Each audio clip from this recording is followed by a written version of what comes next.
दोस्तों, आज आंवला नवमी के दिन करें यह उपाय और जानें आंवला नवमी की पौराणिक कथा। कार्तिक माह के शुक्ल पक्ष की नवमी के दिन आंवला नवमी मनाई जाती है।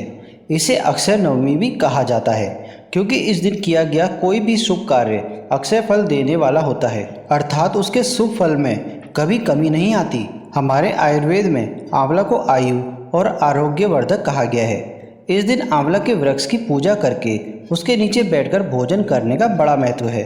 माना गया है कि इससे वर्ष आयु आरोग्य बना रहता है। इस दिन आंवला के फल का सेवन किया जाता है। आइए जानते हैं आंवला नवमी से जुड़ी बातें, इसका महत्व और इस दिन किए जाने वाले उपायों के बारे में। नमस्कार दोस्तों, स्वागत है आप सभी का हमारे चैनल म्यांसरू इंस्पायर्ड में। अगर आप ज़िंदगी में कुछ नया सीखना चाहते हैं तो हमारे चैनल को सब्सक्राइब जरूर करें। आंवला नवमी का महत्व इसी बात से समझा जा सकता है क्योंकि इस दिन द्वापर युग का प्रारंभ हुआ था, जिसमें स्वयं भगवान श्री कृष्ण ने जन्म लिया था। आंवला नवमी के दिन ही भगवान श्री कृष्ण ने वृंदावन गोकुल की गलियां छोड़कर मथुरा प्रस्थान किया था। संतान और पारिवारिक सुखों की प्राप्ति के लिए रखा जाता है व्रत। इस दिन उन्होंने अपनी बाल लीलाओं का त्याग करके कर्तव्य के पथ पर पहला कदम रखा था। इसी दिन से वृंदावन की परिक्रमा भी प्रारंभ होती है।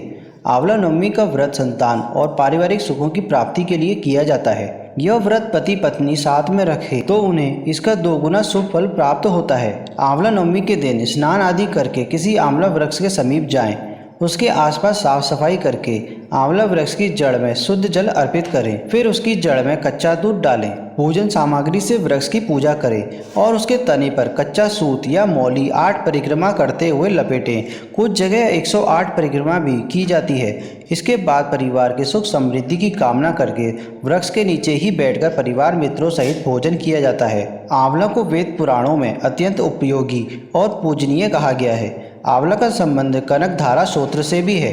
अब हम आपको आंवला नवमी और शंकराचार्य की कथा सुनाते हैं। एक कथा के अनुसार एक बार जग गुरु आदि शंकराचार्य भिक्षा मांगने एक कुटिया के सामने रुके। वहाँ एक बुढ़िया औरत रहती थी जो अत्यंत गरीबी और दयनीय स्थिति में थी। शंकराचार्य की आवाज़ सुनकर वह बूढ़ी औरत बाहर आई। उसके हाथ में एक सूखा आंवला था। वह बोली, महात्मन, मेरे पास इस सूखे आंवले के सिवाय कुछ नहीं है जो आपको भिक्षा में दे सकूं। शंकराचार्य को उसकी स्थिति पर दया आ गई और उन्होंने उसी समय उसकी मदद करने का प्रण लिया। उन्होंने अपनी आंखें बंद की और मंत्र रूपी 22 श्लोक बोले। ये 22 श्लोक कनकधारा स्तोत्र के श्लोक थे। माँ लक्ष्मी ने दिव्य दर्शन दिए। इससे प्रसन्न होकर माँ लक्ष्मी ने उन्हें दिव्य दर्शन दिए और कहा कि शंकराचार्य, इस औरत ने अपने पूर्व जन्म में कोई भी वस्तु दान नहीं की। यह अत्यंत कंजूस थी और मजबूरीवश कभी किसी को कुछ देना ही पड़ जाए तो यह बुरे मन से दान करती थी। इसलिए इस जन्म में इसकी यह हालत हुई है।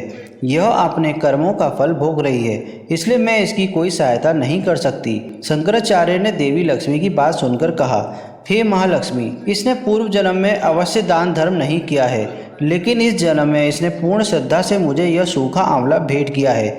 इसके घर में कुछ नहीं होते हुए भी इसने यह मुझे सौंप दिया।